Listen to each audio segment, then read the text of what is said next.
اعوذ باللہ من الشیطان الرجیم، بسم اللہ الرحمن الرحیم۔ نماز استخارہ کی دعا۔ حضرت جابر بن عبداللہ رضی اللہ تعالیٰ عنہ کا بیان ہے کہ رسول اللہ صلی اللہ علیہ وآلہ وسلم ہمیں تمام کاموں میں استخارہ کرنے کی ایسے ہی تعلیم دیتے جیسے قرآن کریم کی کسی سورت کی تعلیم دیتے۔ آپ صلی اللہ علیہ وآلہ وسلم فرماتے، جب تم میں سے کوئی شخص کوئی کام کرنا چاہے تو فرض کے علاوہ 2 رکعت نماز پڑھے، پھر یہ دعا کرے: اللہم انی استخیرک بعلمک واستقدرک بقدرتک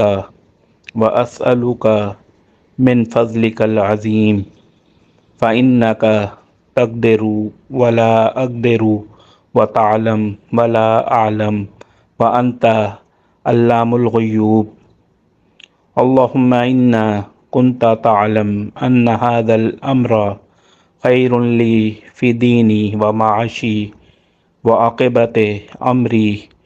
فاقدرہ لی ویسرہ لی ثم بارک لی فیہ، وان کنت تعلم ان هذا الامر شر لی فی دینی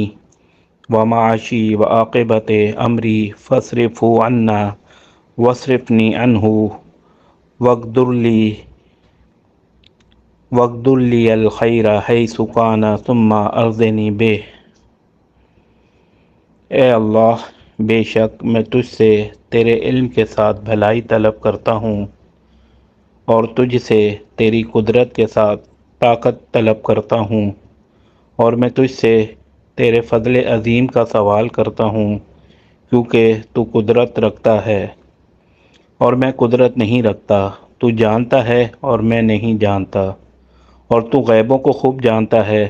اے اللہ، اگر تو جانتا ہے کہ بے شک یہ کام میرے لیے،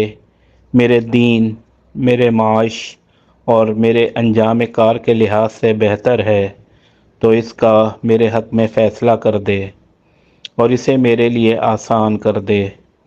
پھر میرے لیے اس میں برکت ڈال دے۔ اور اگر تو جانتا ہے